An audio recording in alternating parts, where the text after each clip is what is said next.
మన తెలుగు పెద్దలు. రచన డాక్టర్ మల్లాది కృష్ణానంద్. చదివినవారు శ్రీ రొక్కం కామేశ్వరరావు. ఇవాళ శ్రీ జి కృష్ణ గారి గురించి తెలుసుకుందాం. శ్రీ జి కృష్ణ గొప్ప జర్నలిస్టు.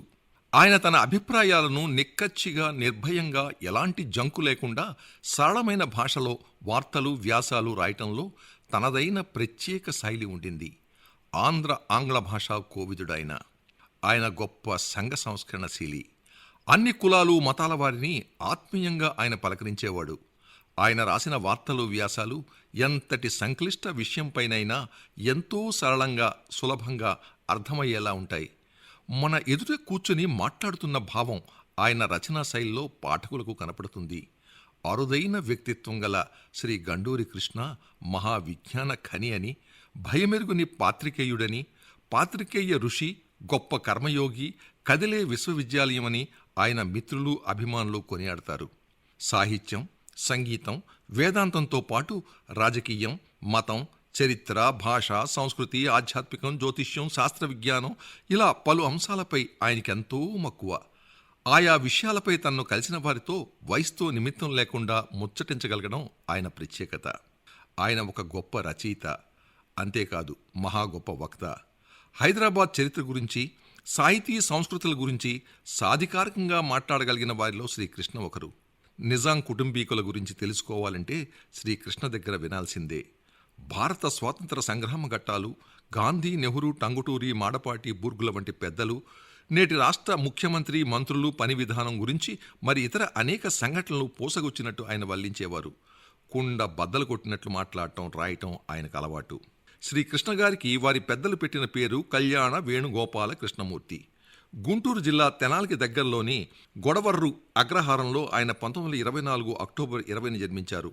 1932 ప్రాంతంలో చదువు కోసం సికింద్రాబాద్ చేరి అక్కడ ఆర్పి రోడ్లో గల మహబూబ్ కాలేజీలో 1936 నుంచి 41 మధ్య 6వ ఫామ్ వరకు చదివారు. గుంటూరు హిందూ కాలేజీలో ఇంటర్ దాకా చదివారు.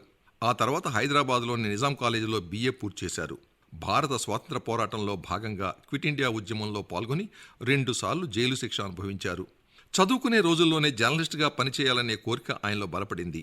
ఇందుకు కారణం ఏంటంటే సికింద్రాబాద్లో వారి ఇంటికి దగ్గరలోనే ఉన్న ఓ 2 పాత్రికేయులు, శ్రీ పివి సుబ్బరాయుడు, శ్రీ సిఆర్ నాయుడుల ప్రభావం తనపై ఉందని, వారిని చూసి తాను కూడా విలేకరి కావాలని మోజుపడేవాడినని ఆయన అంటారు. వారి ప్రోత్సాహంతోనే నేను జర్నలిస్టును కాగలిగానని శ్రీకృష్ణ పలుమార్లు తన గురించి చెప్పేవారు. తన జర్నలిజం ప్రస్తావన గురించి ప్రస్తావిస్తూ భారత తొలి ప్రధాని నిర్వహణలోని నేషనల్ హెరాల్డ్లో విలేకరిగా చేరాలని ఓ మిత్రుని దగ్గర ఆర్థిక సహాయం తీసుకుని లక్నో వెళ్లి ఆ పత్రిక ఎడిటర్ శ్రీ కోటంరాజు పున్నయ్య గారిని, అక్కడే ఉన్న శ్రీ ఎం చలపతిరావును కూడా కలిశానన్నారు. కానీ తమకు తగిన ఉద్యోగం లేదంటంతో తిరిగి సికింద్రాబాద్ చేరానన్నారు. ఆ తర్వాత ప్రముఖ చిత్రకారుడు, సాహితీవేత్త అడవి బాపురాజు గారి సంపాదకత్వంలో హైదరాబాద్ నుండి వెలువడుతున్న మీజాన్ పత్రికలో విలేకరిగా అవకాశం లభించింది.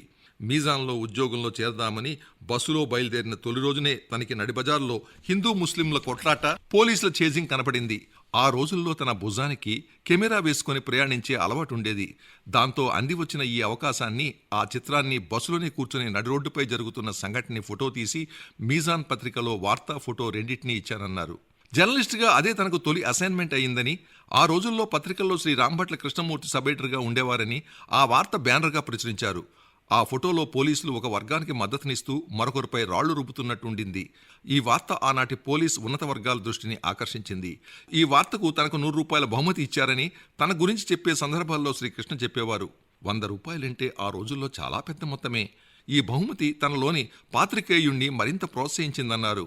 అదే మాదిరి పాకిస్తానీ నేత మహమ్మద్ అలీ జిన్నా హైదరాబాద్ వచ్చినప్పుడు శ్రీకృష్ణ సేకరించిన ప్రత్యేక ఇంటర్వ్యూ నాటి పాత్రికేయ బృందంలో సంచలనం సృష్టించింది. మీజాన్ పత్రికలో 3 నెలలు మాత్రమే పనిచేసి అనంతరం మద్రాసులోని ప్రీ ప్రెస్ జర్నల్ ఇంగ్లీష్ దినపత్రికలో చేరారు. ఇందుకు స్వతంత్ర పత్రికా సంపాదకుడు శ్రీ కాసా సుబ్బారావు గారు సహకరించారు. చేరిన తొలి రోజునే శ్రీ చక్రవర్తుల రాజగోపాలాచారి హాజరైన మీటింగ్ను కవర్ చేసి సంపాదక వర్గం మెచ్చుకోలు అందుకున్నారు. శ్రీకృష్ణ ఫ్రీ ప్రెస్లో 9 నెలలు మాత్రమే పనిచేసి ఆ తర్వాత ఆంధ్ర పత్రిక తెలుగు దినపత్రికలో విలేకరిగా చేరారు. ఈ పత్రికలో 12 సంవత్సరాలు విలేకరిగా, న్యూస్ ఎడిటర్గా, అసిస్టెంట్ ఎడిటర్గా పనిచేశారు. ఆంధ్రపత్రిక స్పెషల్ కరస్పాండెంట్గా న్యూఢిల్లీలో 2.5 ఏళ్ల పాటు ఆయన పనిచేశారు. ఢిల్లీలో పనిచేసిన తొలి తెలుగు దినపత్రిక ప్రతినిధిగా శ్రీకృష్ణ కీర్తి గడించారు. అనంతరం 1959 మార్చిలో ఆంధ్రపత్రికకు రాజీనామా చేసి సికింద్రాబాద్లో సంజయ్ అనే ఓ తెలుగు వారపత్రికలో చేరారు. ఆంధ్రపత్రికలో తనతోనే పనిచేసిన శ్రీ పండితారాధ్యుల నాగేశ్వరరావు సంజయ్ తెలుగు వారపత్రికను నెలకొల్పారు. ఆ పిదప ఆంధ్రప్రభ 1959 అక్టోబర్లో న్యూస్ ఎడిటర్గా చేరారు. ఆ తర్వాత ఆంధ్రప్రభలో 1959లో అక్టోబర్ నెలలో న్యూస్ ఎడిటర్గా చేరారు. శ్రీ కృష్ణ 1960-64 మధ్యకాలంలో ఆంధ్రప్రభ చిత్తూరు ఎడిషన్ రెసిడెంట్ ఎడిటర్గా పనిచేశారు. చిత్తూరు నుండి ఆంధ్రప్రభ ఎడిషన్ మద్రాసుకు తరలించాక తన స్వేచ్ఛకు భంగం వాటిల్లుతోందని భావించిన కృష్ణ రాజీనామా చేయబోయారు. అయితే ఆంధ్రప్రభ యజమాన్యం శ్రీ రామ్నాథ్ గోయంకా స్వయంగా శ్రీ కృష్ణ అభిప్రాయం అడిగి తెలుసుకొని ఆయనకు నచ్చజెప్పి హైదరాబాద్ బ్యూరో చీఫ్గా నియమించారు. హైదరాబాద్లో సుమారు 3 సంవత్సరాలు ఆయన పనిచేశారు. ఈ సమయంలోనే గోయంకా గారి అబ్బాయి భగవాన్ దాస్ ప్రోద్బలంతో శ్రీ కృష్ణ విజయవాడకు బదిలీ చేశారు.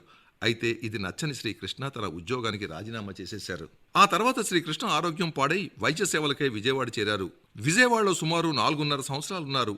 ఆ సమయంలో ఆరోగ్యంతో పాటు ఆర్థికంగా ఆయన అనేక ఇక్కట్లు ఎదుర్కొన్నారని ఆయన సన్నిహితులు చెబుతారు. శ్రీకృష్ణ ఒకరోజు విజయవాడలో నడుచుకుంటూ వెడుతూ ఉంటే కృష్ణగారి పక్కనే ఒక కారు వచ్చి ఆగింది. ఆ కారులో ఉన్నది ఎవరో కాదు, రామ్నాథ్ గోయంకా, ఆంధ్రప్రభ ఇండియన్ ఎక్స్ప్రెస్ల యజమాని.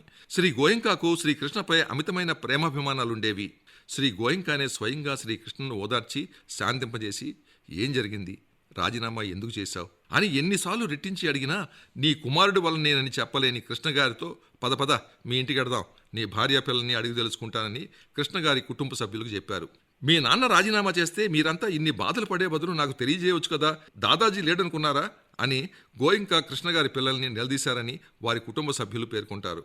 ఈ విషయంలో పత్రికా యజమాన్యంలోని గోయంకా, పత్రికా ప్రతినిధిగా జి కృష్ణల ఇద్దరి వ్యక్తిత్వాలు నేటి యువ పాత్రికేయులు నిశితంగా పరిశీలించాలి.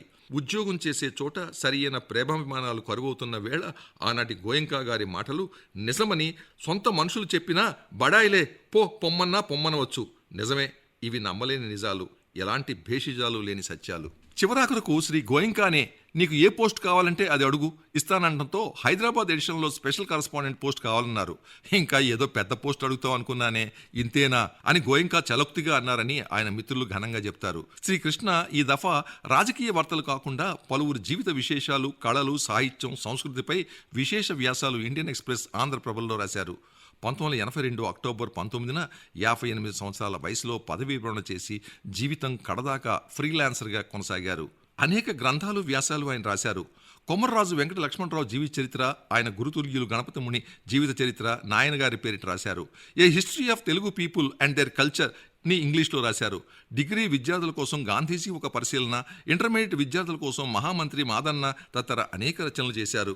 శ్రీకృష్ణ తరాలకు అతీతుడని ఆయన సమకాలీనులు శ్రీ పొత్తూరి వెంకటేశ్వరరావు పేర్కొంటారు. ఆయన ఏ తరంలోనైనా ఇమిడిపోయే పాతతరం జర్నలిస్టు, ఒక్క విషయంలో తప్పించి అని చమత్కారంగా అంటారు. పాత కొత్త జర్నలిస్ట్ ఇద్దరితో సరిసమానంగా కూర్చొని హాయిగా ఆసక్తికర కబుర్లు, విశేషాలు చెప్పగల కృష్ణ ఒక్క విషయంలో మాత్రం పాత తరానికి చెందినవాడని ఘంటాపదంగా చెప్పారు. పాతతరం జర్నలిస్టులు వారికి వచ్చే జీతభత్యాలపై దృష్టి పెట్టేవారు కాదు. పిల్లలు, వారి బాగోగులు, ఇల్లు, వాకేళ్లు, ఇళ్ల స్థలాలు ఇవన్నీ తమ వృత్తి తర్వాతి విషయాలే. ఇందుకోసం వారు దుర్భర దారిద్ర్యమైన అనుభవించారు. ఈ విషయంలో మాత్రం ఆ కోవకు చెందిన పాతతరం జర్నలిస్టు శ్రీ జి కృష్ణ అని శ్రీ పొత్తూరి కొనియాడతారు.